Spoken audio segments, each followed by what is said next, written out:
दोस्तों, क्या आपने कभी ऐसा देखा है कि biological waste water treatment system का परफॉर्मेंस सीजन के अकॉर्डिंग चेंज हो जाता है। यानी कि गर्मी के दिनों में उसका परफॉर्मेंस बढ़ जाता है और ठंड के दिनों में उसका परफॉर्मेंस डाउन हो जाता है। तो क्या ऐसा कहा जा सकता है कि biological waste water treatment system पर टेम्परेचर का इम्पेक्ट पड़ता है, जिससे वेस्ट वाटर ट्रीटमेंट की एफिशिएंसी और बैक्टीरिया के परफॉर्मेंस के ऊपर सीधे इम्पेक्ट पड़ता है। तो अगर आप भी नहीं जानते हैं biological waste water treatment system में टेम्परेचर का इम्पैक्ट यानी कि टेम्परेचर के वेरिएशन से क्या क्या प्रभाव पड़ते हैं, तो ये वीडियो आपके लिए है। तो दोस्तों, अपने biological waste water treatment system को और बेहतर बनाने के लिए यानी कि उसकी एफिशिएंसी को और इम्प्रूव करने के लिए इस वीडियो को आप अंत तक जरूर देखें और इसमें दी गई जानकारी को आप उपयोग करें। तो दोस्तों, अगर आपको ये वीडियो अच्छा लगे, इससे अगर आपको जानकारी मिलती है तो आप इस वीडियो को लाइक कर देना, अपने फ्रेंड सर्कल में इस वीडियो को आप जरूर शेयर करें। और अगर आप इस चैनल पर नए हो या अभी तक इस चैनल को आपने सब्सक्राइब नहीं किया तो प्लीज आप इस चैनल को सब्सक्राइब कर दें। तो आइए करते हैं वीडियो को स्टार्ट।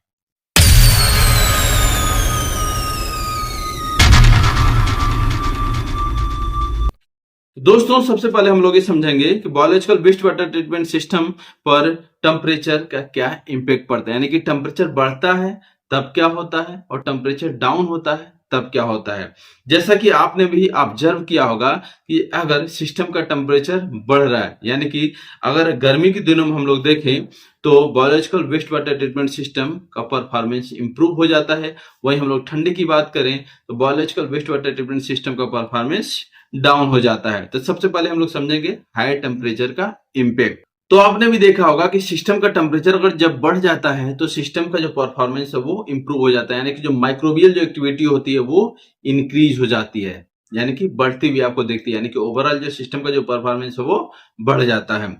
लेकिन अगर वही टेम्परेचर है एक स्पेसिफिक रेंज से बाहर चला गया, यानी कि बढ़ गया, तो उस कंडीशन में आपको देखने के लिए मिलता है कि सिस्टम क्या आपका असंतुलित हो जाता है। जो सिस्टम में जो ऑक्सीजन लेवल है वो डाउन हो जाता है, यानी कि ऑक्सीजन का जो डिमांड है आपका बढ़ जाता है। और कई बार ऐसा होता है कि सिस्टम से दुर्गंध या फोमिंग की समस्या आपको देखने के लिए मिलती है, क्योंकि अगर टेम्परेचर ज्यादा बढ़ जाता है तो उस कंडीशन में जो माइक्रो ऑर्गेनिज्म है सिस्टम के अंदर वो सरवाइव नहीं कर पाते हैं और वो डेड कर जाते हैं, जिस वजह से आपको ये सब समस्याएं देखने के लिए मिलती हैं। वहीं जब biological waste water treatment system का टेम्परेचर जब डाउन हो जाता है तो वेस्ट वाटर ट्रीटमेंट सिस्टम की जो माइक्रोबियल जो एक्टिविटी है, यानी कि इसका जो ग्रोथ रेट है वो भी डाउन हो जाता है, जो मेटाबॉलिक जो रेट है वो भी डाउन हो जाती है और जो एंजाइम एक्टिविटी है वो भी डाउन हो जाती है। बायोलॉजिकल प्रोसेस में अगर टेम्परेचर डाउन होने पर अगर इम्पैक्ट देखा जाए तो जो नाइट्रिफिकेशन है वो स्लो हो जाती है, डीनाइट्रिफिकेशन कम हो जाती है और जो फास्फोरस रिमूवल है इसके ऊपर भी इम्पैक्ट पड़ता है। वहीं अगर लो टेम्परेचर का इम्पैक्ट स्लज क्वालिटी पे देखा जाए तो जो एसबीआई होती है वो इंक्रीज हो जाती है, जो स्लज की स्टेबिलिटी होती है वो कम हो जाती है और जो स्लज डाइजेस्टिबिलिटी होती है वो भी डिक्रीज हो जाती है। और सिस्टम का जो ऑक्सीजन डिमांड है लो टेम्परेचर पे कम हो जाता है। और इसके अलावा अगर जो हम लोग बात करें तो सिस्टम का जो हाइड्रोजन जो सल्फाइड जो प्रोडक्शन है वो बढ़ जाता है और बायोगैस प्रोडक्शन कम हो जाता है। तो biological waste water treatment system का टेम्परेचर के साथ रिलेशन तो है, यानी कि टेम्परेचर वेरिएशन के साथ इनके परफॉर्मेंस के ऊपर इम्पेक्ट तो आता है, ये तो आपने जान लिया। लेकिन टेम्परेचर कितना होना चाहिए और इसके पीछे कारण क्या होते हैं ये आपने नहीं जाना, तो इसको आप इस प्रकार से समझ सकते हैं। तो देखिए, मेसोफिलिक और थर्मोफिलिक ये उन ऑर्गेनिज्म को रिप्रेजेंट करते हैं जिनका एक स्पेसिफिक टेम्परेचर होता है जिसपे डेवलप करते हैं, यानी कि ये पनपते हैं। तो अगर जब हम लोग बात करें मेसोफिलिक ऑर्गेनिज्म की, तो ये ऐसे ऑर्गेनिज्म है जो 20 से लेके 45 डिग्री सेल्सियस, और अगर जब हम इसको फ़ारेनहाइट में बात करें तो 68 से लेके 113 फ़ारेनहाइट के बीच के टेम्परेचर जो होते हैं इनमें ये अच्छा ग्रोथ करते हैं। यानी कि और बोल सकते हैं कि ये कॉमन ऑर्गेनिज्म है जिसमें कई बैक्टीरिया, फंगई और एल्गाई शामिल होते हैं। मेसोफिलिक बैक्टीरिया को हम लोग एग्जांपल के द्वारा से समझ सकते हैं कि हमारे आंतों में पाए जाने वाली जो बैक्टीरिया है, दही और पनीर जैसे फूड फर्मेंटेशन के लिए जो रिस्पॉन्सिबल जो बैक्टीरिया होती हैं वो मेसोफिलिक बैक्टीरिया ही होती हैं। थर्मोफिलिक ऑर्गेनिज्म, यानी कि जैसा कि इसके नाम से ही पता चल रहा है कि ये ऐसी ऑर्गेनिज्म होती है जो हाई टेम्परेचर पर डेवलप होते हैं, यानी कि हाई टेम्परेचर पे ये पनपते हैं। इनका जो टेम्परेचर होता है वो 45 से लेके 80 डिग्री सेल्सियस होता है, जिसपे ये अच्छा से ग्रोथ करते हैं। और इसी को हम लोग और फ़ारेनहाइट में बात करें तो 113 से लेके 176 डिग्री फ़ारेनहाइट के बीच। ये जो ऑर्गेनिज्म है अक्सर जो गर्म जो झरने होते हैं, जो कंपोस्ट की जो ढेर होती है और गहरे समुद्र के हाइड्रोथर्मल वेट में पाए जाते हैं। ये कई थर्मोफिल्स और अर्किया हैं।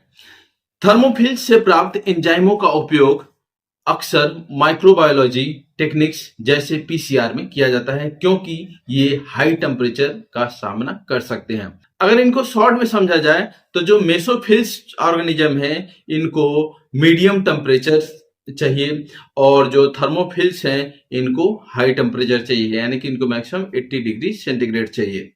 तो आपने मेसोफिलिक और थर्मोफिलिक ऑर्गेनिज्म के बारे में तो जान लिया कि ये किस टेम्परेचर पे अच्छे अच्छे डेवलप करते हैं, यानी कि ज्यादा इफेक्टिव रहते हैं। तो अब आपको समझने में आसानी होगी कि मेसोफिलिक और थर्मोफिलिक बैक्टीरिया का रोल क्या होता है वेस्ट वाटर ट्रीटमेंट के परफॉर्मेंस में, और आपको यहाँ से ये भी पता चलेगा कि टेम्परेचर अगर कम होता है तो हमारा biological waste water treatment system का परफॉर्मेंस डाउन क्यों हो जाता है, और टेम्परेचर बढ़ता है तो इसका परफॉर्मेंस क्यों इंप्रूव हो जाता है, और उस कंडीशन में कौन सी माइक्रो ऑर्गेनिज्म वर्क करती है।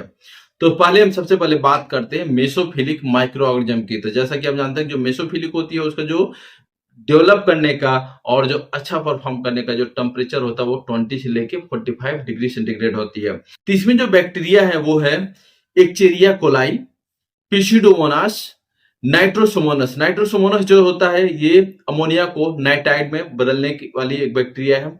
जो नाइट्रो जो बैक्टर है नाइट्राइड से नाइट्रेट में जो बदलने की जो प्रोसेस होती है इसमें काम करते हैं। और एसिनेटोबैक्टर जो होते हैं ये फास्फोरस को रिमूव करने में मदद करते हैं। तो ये होती है बैक्टीरिया जो होती है मेसोफिलिक माइक्रो ऑर्गेनिज्म की। वहीं अगर बात करें फंगई की होती है एस्परगिलस और पेनिसिलियम। और हम लोग बात करें इसके प्रोटोजोआ की तो होती है वोर्टिसेला और पैरामीशियम।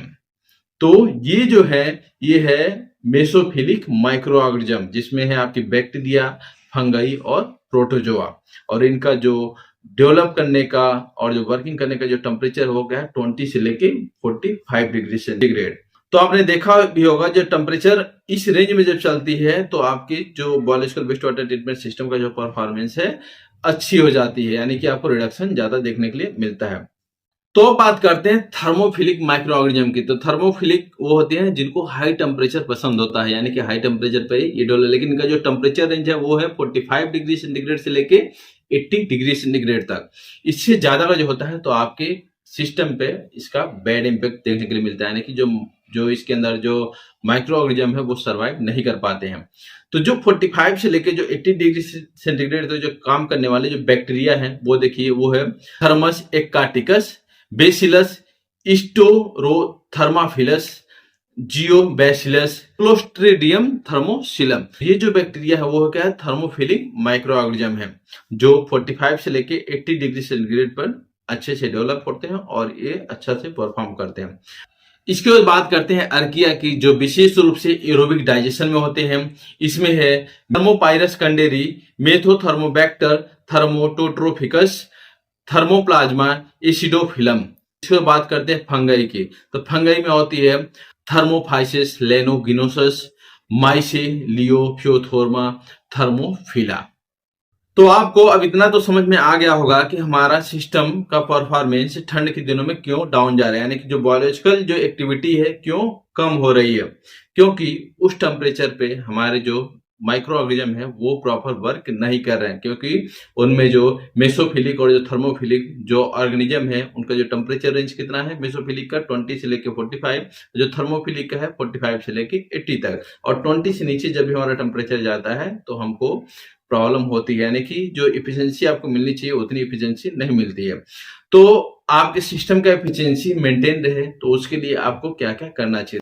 अगर ठंड वाले क्षेत्रों में देखा जाए या ठंड के दिनों में देखा जाए तो आप सिस्टम को इंसुलेट करके या सिस्टम को हीटिंग सोर्स देके आप सिस्टम के टेम्परेचर को मेंटेन कर सकते हो, तो जिससे आपके जो बायोलॉजिकल जो एक्टिविटी है वो बराबर रहेगी।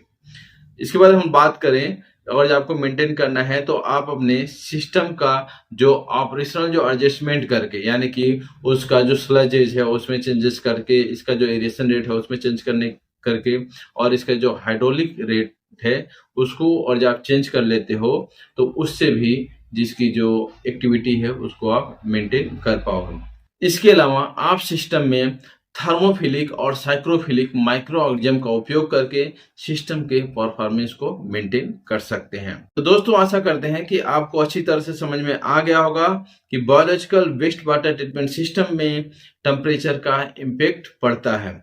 तो दोस्तों अगर आपको ये जानकारी अच्छी लगी हो तो आप इस वीडियो को लाइक कर देना, अपने फ्रेंड सर्कल में इस वीडियो को आप शेयर कर देना, और अगर आप इस चैनल पर नए हो, पहली बार विजिट किया तो प्लीज आप इस चैनल को सब्सक्राइब कर देना और साथ ही साथ बेल आइकन को एक्टिवेट कर देना।